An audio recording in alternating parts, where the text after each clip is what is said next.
everyone, welcome back to my channel. I'm Sheila G, the PAC, and today we're talking about dysplastic moles, what they are, why we care about them, and how we approach them in dermatology.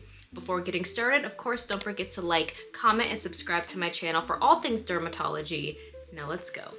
So what are dysplastic moles? Also known as an atypical nevus, a dysplastic mole is a type of mole that looks different from your common benign moles, both to the naked eye and under the microscope.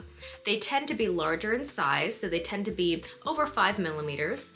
They tend to have an irregular border or poorly defined border, and a variation of colors, so tan, pink, brown, or black. We can see dysplastic moles anywhere on the body, but they tend to be more common in sun-exposed areas.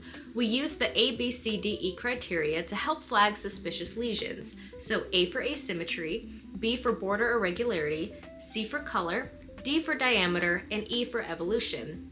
Dysplastic moles tend to score higher on this scale. Some other clinical tools that we use include the ugly duckling sign, where, just as the name suggests, if there's one mole that stands out amongst the others, it probably deserves attention, as well as the signature nevus concept. What that means is, in most people, they have a general pattern of moles, where most of their moles look the same. So we observe that pattern, and anything that breaks that pattern may be suspicious. So the burning question is, can dysplastic moles turn into melanoma? The answer is potentially yes. Having a dysplastic mole does not automatically mean you'll get melanoma, but the risk is higher, especially if you have multiple dysplastic moles or a family history of melanoma. In fact, those who have 5 or more dysplastic moles are 6 to 10 times more likely to develop melanoma at some point in their lifetime. So let's say I biopsy a suspicious mole and it comes back as a dysplastic nevus. The pathologist is also going to tell me if it's mild, moderate, or severe in atypia, and that's important in terms of how we treat the patient. But what does that mean? Well, let's go back to the word dysplastic. The word dysplastic refers to cytologic atypia as well as architectural disorder under the microscope. So basically, we're looking at the melanocytes, the pigment-producing cells, and how they're behaving. Are they behaving normally, or are they showing signs of abnormal growth and disorganization? Melanocytes with mild dysplasia show some enlargement and a dark staining nucleus. They're also confined to the lower portion of the epidermis. These are overall pretty subtle and low risk, and if the margins are clear, there's no excision needed. For melanocytes with moderate dysplasia, there are more obvious signs of nuclear atypia. Again, they're larger, darker, more irregular. They may involve the upper layers of the epidermis, and also the architectural disorder is more apparent.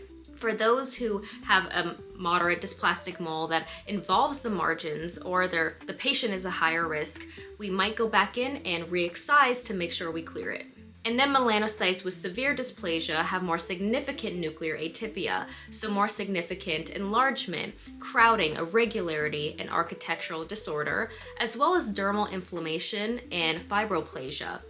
Those who have a severe dysplastic nevus, we always go back in and re-excise. We take wider margins to ensure that the lesion is completely removed. So how likely is it for one of these moles to transform into melanoma? There are many factors involved with that risk, but generally speaking, a moderate dysplastic mole has about a 2 to 10% risk of progression, whereas a severely dysplastic mole, the risk is about 15 to 30%. So how do we treat and monitor dysplastic moles? Well, in dermatology, the approach is based off of the risk. So for one mildly dysplastic mole with clear margins, just a routine annual skin exam is typically sufficient enough.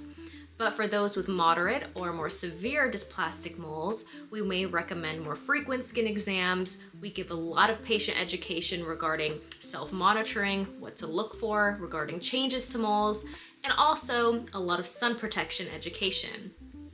In other cases, sometimes genetic testing may be indicated.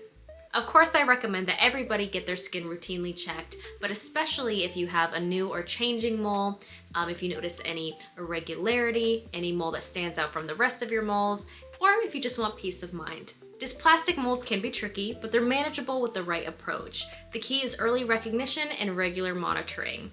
Thank you guys so much for watching. I hope you found this video helpful. And of course, don't forget to like, comment, and subscribe to my channel for all things dermatology. I'll see you in the next one.